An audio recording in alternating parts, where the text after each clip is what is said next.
Before we start this episode, we would like to take a moment to recognize and remember Amir LaGhe, a 22-year-old young man who died on February 2nd, 2022 at the hands of Minneapolis and St. Paul SWAT. There are way too many lives lost to violence due to other extenuating circumstances or by the hands of police. We just want to take a moment to recognize and say his name, Amir LaGhe.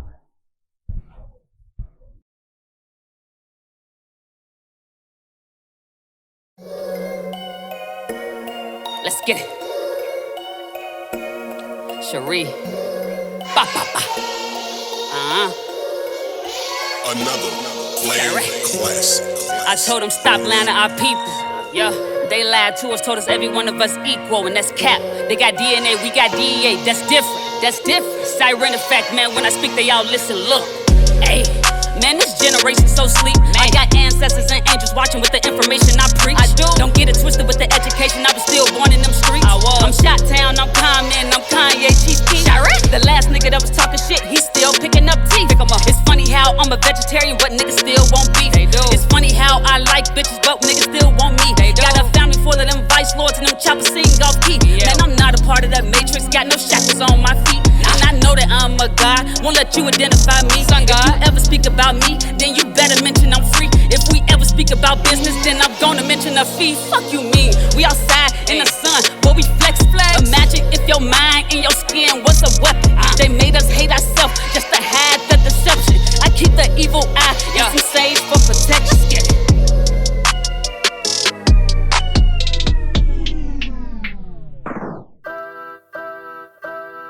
What happened to black unity? Families in the community watching over each other. Now what's changing? This is new to me. Used to play till street lights came on cause we were safe. Now kids can't even play outside longer than 8. This is crazy. My granny had us when we was babies. When we sat down to eat, we said our prayers, then we thanked them. You clean up your mess and do whatever that they tell you. This new generation lacking respect for all they elders. Let me tell you, they already been living this life. So if they tell you anything, they just reliving it twice. You got 2 ears and 1 mouth. Gonna take that advice. Cause this life that we call living, putting the poison in it, snatching up all your energy, forgetting it's God-given. Stop popping the big bottles, taking drugs to numb the feeling. It's a shame how many young niggas addicted to killing, losing a lot of knowledge just to get caught up in the system. Teach us some guidance, cause a lot of these babies ain't really got it. When their mamas wanna be out here naked, the trending topic. And daddy was a rolling stone running from all his problems. He put his foot in them shoes and tried to keep up with the mileage,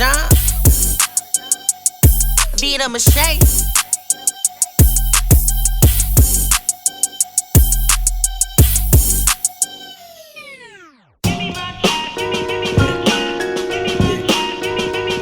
Cause I deserve that. They feel me cause I smile, I'm a black man. So run that. I got more power when I smile at these suckers, man. Not gonna lie, I ain't know I was gonna be something. From the north to the nation, why let's burn something. Lost cutters forever serving the wrong onions. And now I got too much power, I'm trying to lift something. They wanna ride to the top, we ain't lifting. Yeah, they wanna sip the tea, but we don't do lifting. Or the codeine don't fit description. Shorty want me to buy it, don't do subscriptions. I'm just a black man with a vision, aiming with precision. No cake, that's the opposition. Feed my city like no kidding. Praying for the north, oh, no opioids like the top missing. Hard times don't last, but they blur the vision. Just be a black man trying to fight the penitentiary. I'm on the run forever, they is never gonna catch me. Ha! Give me that, give me that. Ha! B-I-G-T, hey, that's the name that I say. Give me that, give me that, give me that, hey. We is not them, let's go. Welcome to Phreez PhrameTV. I want to welcome you. I am your girl and your host, LaGhe, baby, all day, baby. And we are sitting here with the one and the only, Mr. Sherman L. Wells. Yo, yo, yo, what's happening? How you doing? I'm doing good. How about yourself? I'm doing okay. I'm doing okay. Yeah. Okay, so we wanted to get right into it because you're known as, for lack of better terms, our T'Challa, our Black Panther, you know, an advocate for the community, an advocate for the youth, somebody that's really just a force out here in these streets, you know, for our Black community. for the community at large, but, you know, for our Black community, especially since, you know, a lot of the times we need a little more attention, you know, than our counterparts. Right. So what has you being such a present? Like, was this something that you envisioned for yourself when you were younger, or is this something that you just kind of grew into? It was more of growing into, you know, younger, my youth ages and teenage and all that stuff. I was, you know, I grew up in a home with, my mom was really running the streets, no dad. My mom would leave us with random people, so we experienced a lot of neglect, physical abuse, sexual abuse, stuff like that. So yeah, I never thought my life would be anything like this. It came to a point where I decided that I wasn't gonna let my past dictate my future, and I just fell more into what I felt like God was having me do. So I love that. Now, for most people in a position like yours, there are a lot of fears that come into that. And that's the reason why they don't step into the lights that you stepped into, whether it be for, you know, fear of what other people are going to think of them. Some people are just not up on their game. But how do you view fear when it comes to the role that you're in, and how are you overcoming those fears to be able to keep moving forward at such a pace as you are? Yeah. Well, I think for me, since I have no fear but God, that's why I'm able to move the way I move. We all humans, and so everybody bleed the same, you know? So I just don't have no fear. I just follow my assignment. And that is more of a fear of not to do what I'm supposed to do than fearing what somebody gonna think about me or what they gonna do to me, you know? I think that is noble and admirable, to be able to stand in your light, to stand in your truth, to stand in the journey that, you know, was set forth for you. It took a while. That's not an easy thing to do. No, it took a while. I used to self-sabotage, you know. Anytime I felt like I would be successful at something, I would stop doing it. And whether it was music, comedy, like I've always felt good at stuff, sports, but if I got too much attention, I would stop. And so, yeah. How did you learn to stop doing that? Because I know a lot of people still are trying, myself included, trying to overcome, you know, that self-sabotage, because it seems to be something that's without thought. I always thought like I was an introvert, and I just didn't like attention. My mother, she used to call me Father Flanagan because she seen how I was around kids, you know, and I would, you know, they would gravitate to me. And so when she passed away on Christmas Day of 2020, with no fear, I thought to myself, how could I continue to live like that and in fear when she faced cancer, knowing she was going to die, but she still continued to do for others. She never complained about nothing to nobody. And actually, when she died the day of, she was looking really sad. But the moment I stopped feeling her heartbeat, because I was holding her hand, her pulse, I looked over at her and she smiled. So whatever it was that she saw right before she took her last breath, it made her happy. So what I looked like being fearful of death, when clearly whatever it was, she crossed over to that other side, she smiled and left. I know that's right. Yeah, that was it for me. I'm like, you know what? I'm done living in any kind of fear of self-sabotage. I'm doing anything that my God tell me to do, anything I could put my mind to. So see, that's beautiful. That's a testament. Yeah. And it was really thanks to you, because wasn't nobody calling for me to get on no stage and do no comedy. It was you who reached out to me and said, hey, you know, and I'm like, you know what? Any other time I would have turned it down. Matter of fact, some other people did ask, but I turned it down. And when you asked, I said, you know what? I'm going to do it. You know what? I'm not going to lie.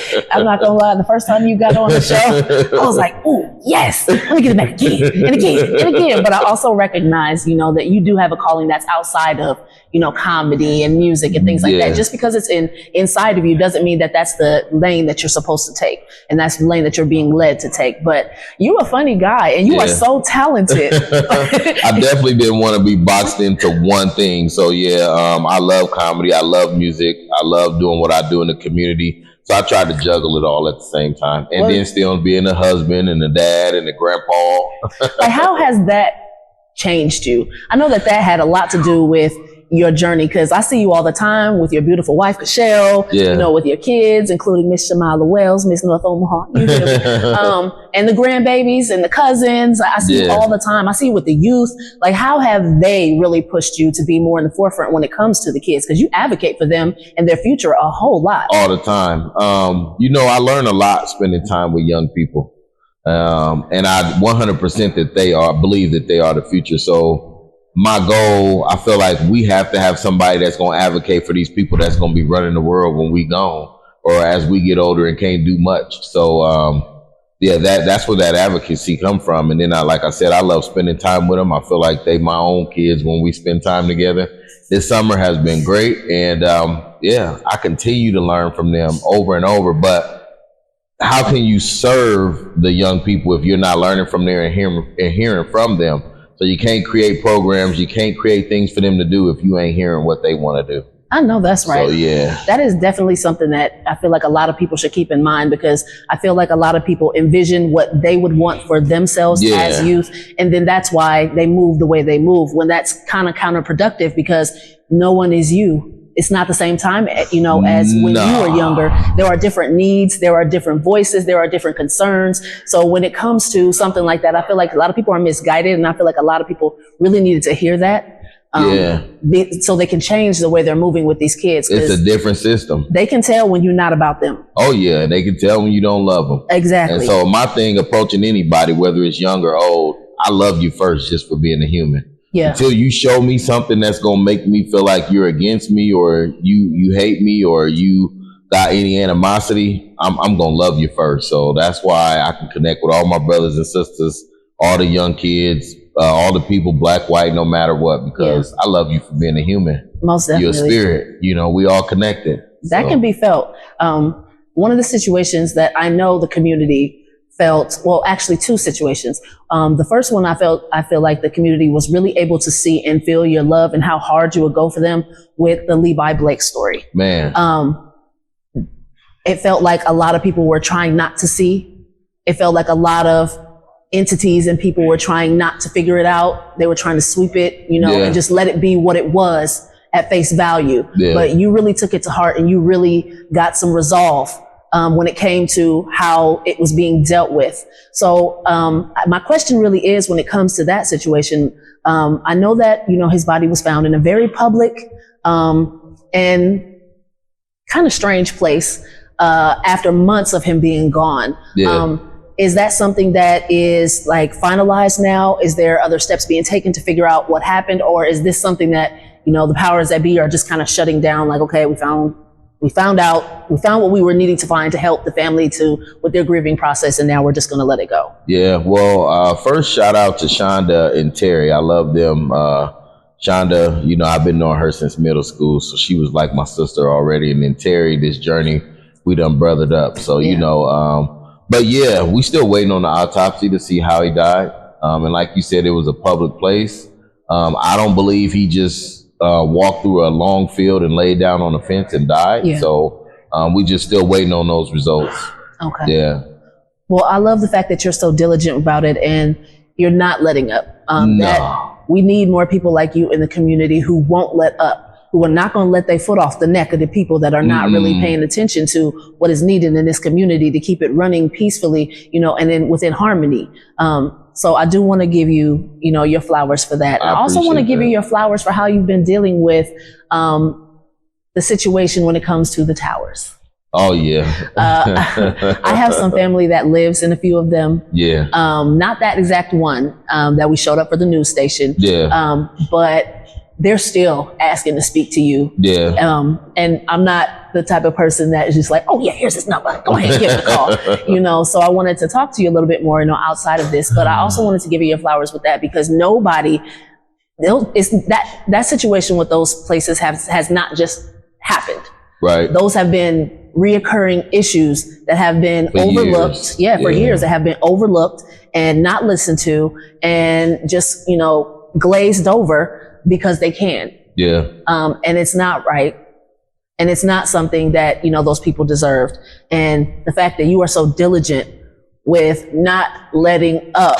Like, I feel like that needs to be your theme. I know Obama had yes we can, but not let up. Don't let up. I feel like that needs to be like a saying when it comes to Sherman Wells's name, because that's something that you don't do, whether it's with the kids, whether it's with the communities, whether it's, you know, with your family member, Amir LaGhe. You know, there's things that you just will not and have not let up on. And you're definitely a role model out here, and I definitely wanted to give you your flowers for that. Now, speaking of the powers that be and your name and how it is out here in this community, your name is starting to hold a lot of weight. Yeah. And I know we talked about fear a minute ago, but do you feel like the weight of your name is causing some fear among the powers that be? Because I have noticed, and if you look in the news, you know, there has been misrepresentation. There have been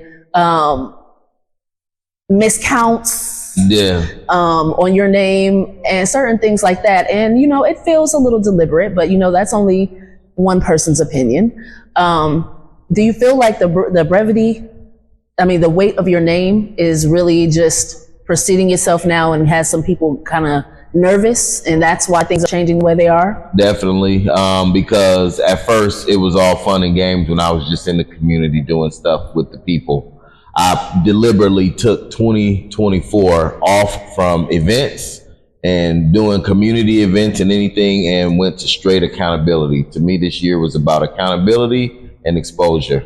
And so now, when I walk in the rooms, people shake. They Sherman don't be in here starting no stuff. You know, that after that, going to that meeting where they was supposed to be taking questions from the community, and they told us we had to write our questions down, and if somebody was going to ask them, they get to it, but if not, you know, you couldn't ask your own questions. And so when they caught me on the news banging on my chest like a gorilla saying I'm a grown man, I can ask my own questions, that kind of thrusted me into a new light. And then just recently with Channel 6 reporting that I was a bank robber and and got arrested, and so I'll be meeting with them next week to find out what we're gonna do to clean that up. Because from my understanding, they issued some kind of, I don't even know what you want to call it, but it wasn't an apology and it wasn't a retraction. No. By any means, which still needs to be given, because when you're soiling somebody's name who is actually doing the things that you're doing in this community, it can do a lot of damage. Yeah, it did do a lot of damage. My family was totally distraught, like mentally, emotionally. It's been crazy still today. And the damage of people, you know, it kind of exposed some people too. Yeah. So I had people who believed it. And and they were like, this is what I was talking about. So see, y'all thought Sherman was this, he was that, look at what he done. But then when it was not true, all they little back chatter had to go away. But I don't confront them because it was never said to me. It was just said behind closed doors in these rooms. And so I appreciate the people letting me know, but I've never been the one to confront something off hearsay. If you didn't say it to me, you didn't say it. I appreciate the person telling me, but sometimes I question, why were they comfortable even telling you about me? That part. So I just let it roll. And so I don't get into old stuff and battling because I'm a visionary person. I think about the future more than anything. So, and that's, you know, even with OHA, I seen how they were doing the people. I seen how the people were afraid to speak up for themselves, fear of retaliation. So, you know, I stepped in there to do that, and I appreciate you coming out to jump on camera last minute, you know, to advocate with us. So I know that's why my piece didn't come. I was like, oh. I'm like, we just jumped in there, and it's an army of people who took it on once they seen everybody making that stand. Then finally the people started standing up. So that to me is the most rewarding thing, when you see other people realize their power and they move forward. I love that. Man. Come on, Sherman. You got to empower the people. If you're not empowering people around you, what are you doing? Most definitely. We don't do the gatekeeping stuff. I want to see you become the best version of yourself. If we're not doing that, why are we even spending time together if we're not trying to elevate each other? Come on with the elevation. So it's all about that. So where do you see yourself moving forward? Because I've seen that you've been doing a lot with the youth when it comes to partnerships with the North Omaha Community Partnership. Shout out to Mika. Yeah, shout out to Mika. I've seen that you guys have been moving very diligently when it comes to that, and you have been progressing and elevating the things that you do with them, which is broadening their horizon. So what new things do you have going on that we can either be looking out for or we should be looking out for? So with the youth, I will be taking them to go see Jay Keys next week at Paradise Studio. Yeah. Because some of them are into music and they play the drums, they play the guitar, they like to record. So I want to expose them to people who could elevate them, you know? And that's why we went to the news station. You know, Karen came down to where we were and talked about Amir after we watched the Sounds of the Police documentary that was on Hulu. So we I just really want this summer for them to be eye-opening. And we got a lot more stuff planned with them. Actually, Monday we'll be watching the Malcolm X movie and having a live discussion on social media. So one thing about those kids, though, I tell you, children, they are super intelligent and they like the newest upgraded computer you could ever think of. Oh, yes. With their mind. It's crazy. So I love spending time with them because it keeps me updated. So yeah. I love that. Well, on that note, we're going to take a break. We're going to hear a word from our sponsors and then we'll be right back. Hold on. Hey, yeah, I'm about to kill it. Let me get up out of here. Uh-oh. Huh? Tired of everything DWB is bringing to your window? Come on, bruh. Good evening, officer. What seems to be the problem? I'm the one asking the questions here. So, what you doing in this neighborhood this time of night? So I can't live in this neighborhood? How about we cut the hostility and you step out the vehicle? Okay. Listen, officer. Today is my 3 years. When I say cut the hostility, I mean cut the hostility and step out the car. Oh? Hey. Hey. That's safe.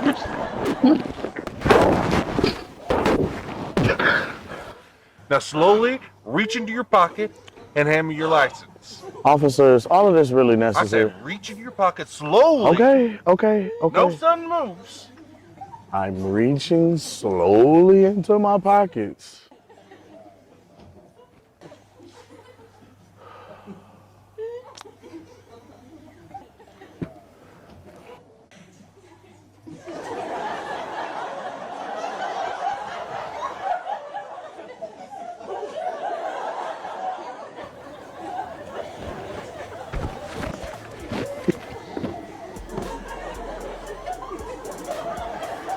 An anniversary, huh?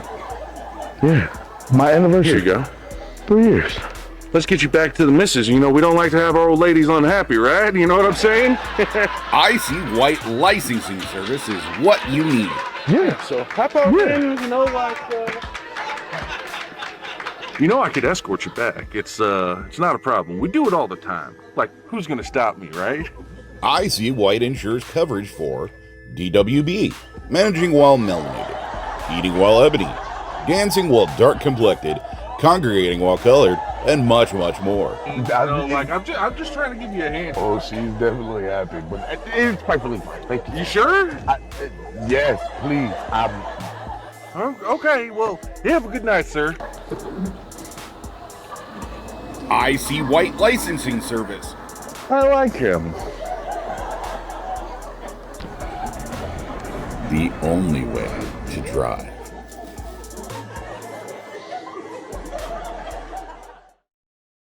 We are back after that. So we have our own commercials. We have our own video. Y'all know. I hope y'all enjoyed it. Now getting back to you. You have been a writer for the Heartland News, correct? Yeah. And Omaha Star. Yeah, and the Omaha Star. Like, how did those come about, and how is writing something that you always? Because you seem to be very multifaceted. You seem to be able to do a whole lot, you know. And now we're throwing writing into the bag. Yeah. How did those come about? Well, I've been writing since I was a kid, and I actually wrote a poem one time for this girl in 8th grade, and she stood up and read it in front of everybody, and they made fun of me.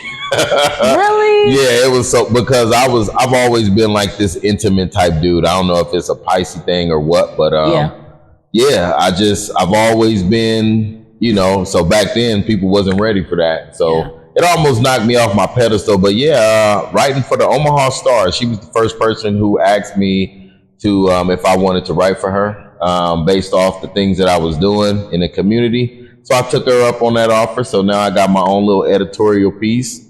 And then, with Heartland News, he got his paper is distributed in Omaha, Lincoln, Minnesota. And so I met him one day, and, he was just like, hey, man, if you want to start submitting some articles for me, we can get you in there. And I took him up on that offer. But, I wrote music. I write comedy. And I got a book of things that I wrote. My phone got so many things that I write. I get up every day and write because I write down everything that I dream about. So if I have a dream, I get right up and I write it down. And usually it manifests the money for me. So that's why I really start doing it, because in my dreams is where I get all the ideas.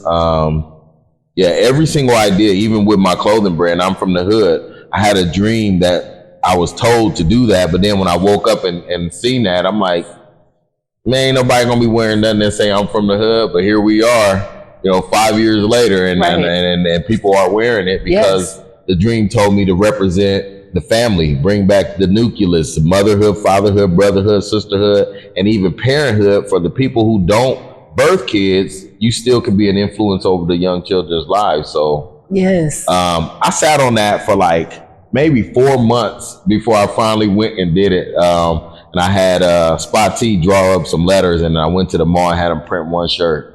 And that mug got like 400 likes. I said, wow, this is crazy. Something from a dream. And then That's I just rolled with it. Yeah. I doubted it, but then after that, I really learned to stop doubting what I dream about, because it's giving me answers and keys to success, And I really call that separation for elevation. If you can separate from what the world is throwing at you, your bills and all this stuff that's going on in the world, take some time to meditate and reconnect with the godly body, the godly spirit that's inside of you, and you will elevate to a new level. Separation for elevation. My brother Dion was the first one that started talking about that, and I'm like, you know what? You on point, bro. You got to separate sometimes in order to elevate yourself, because if you stay in the human realm, you will be bogged down and depressed, because what you're doing is you're facing your spiritual self, and then you're facing what the humans tell you you should be. And in between that is depression, because it's a self battle. Yeah. So you got to stop battling yourself and live in your spiritual self. Quit letting these people tell you what you should be doing and what you should wear and what you should look like and all that. It's not true.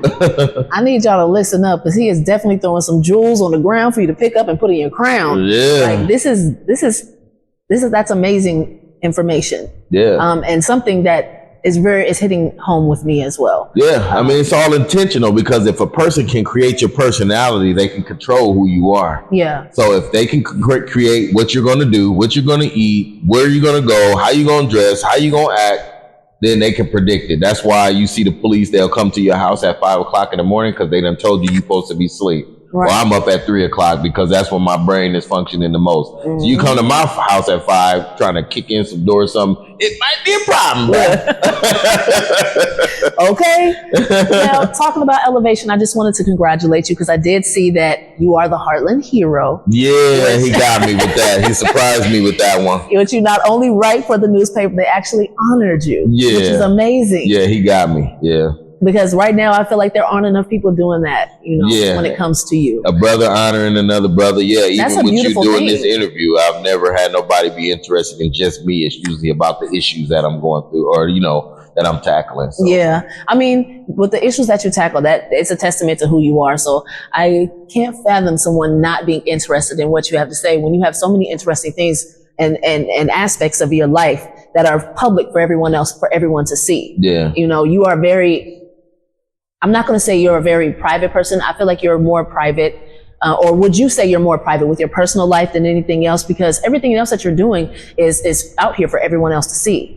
Yeah, I'm private unless I'm asked. I used to be ashamed of my past, but now if somebody asks me, I'm not gonna lie about it. I'll tell them straight up. You know, I did come from physical abuse, sexual abuse, neglect. You know, seeing my sisters be raped and all this crazy stuff, and living on the streets. You know, how do you maintain a sense of peace with, you know what I'm saying, your past? How does that work?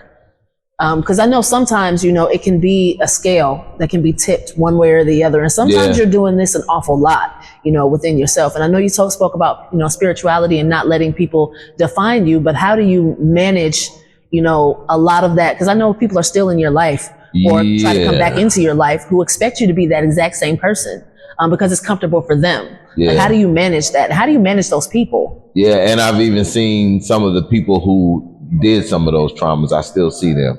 Is that an easy thing? It's definitely not easy. In my 20s, I just gave it to God. You know, they say you ain't supposed to try to strike revenge. So I just gave it all to God, and then I decided that person, even when I see him, you're nothing to me. You know, I hear that. And I have to continue to live my life as an example for my grandchildren. So, you know, because life is just about your legacy. You know, people think they got to come here and figure something out. It's not. You just come here and you live the best that you can live, and leave Earth with something that people can evaluate your life and say, this is what I picked up from them. Because they're not going to evaluate you until you're gone.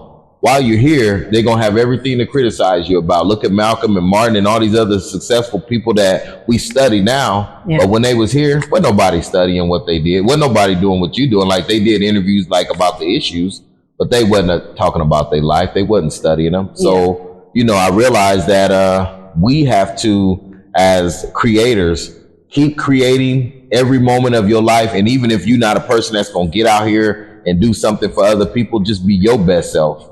So that way, when you do pass and they writing up your obituary and people want to talk about you, then you'll finally see all the work, all the people that show up to say, man, LaGhe did this for me. She did that for me. And I was this and I, you know, that's what's important. And your grandchildren will be able to look at your videos and look at these interviews that we did together 100 years from now, and they'll still be able to see, hey, these were people who set it off for us. I do want to thank everybody for coming and being a part of Phreez Frame. Please check out Mr. Sherman L. Wells. You can Google him. Google him, baby. Google him, baby. You'll find a lot of stuff on there. You'll find a lot of things. So definitely get involved. Definitely check out what he has to offer. And I want to thank you for allowing us to interview you. Appreciate you. It's been an honor. Yes, ma'am. Thank you. We're going to check you guys later on the flip side. Peace. Hey, all my life, I don't have no real enemies, but I know everybody is not a friend of me. I show my people love, that's why I always get it back. And I stand up for my family, one phone call I will attack. And real recognize real, so I don't see you haters. And I'm not talking about my brothers, I'm talking about the snakes. They smiling in our face, but turning us against ourselves. Killing all the black kings to keep the queen from getting out.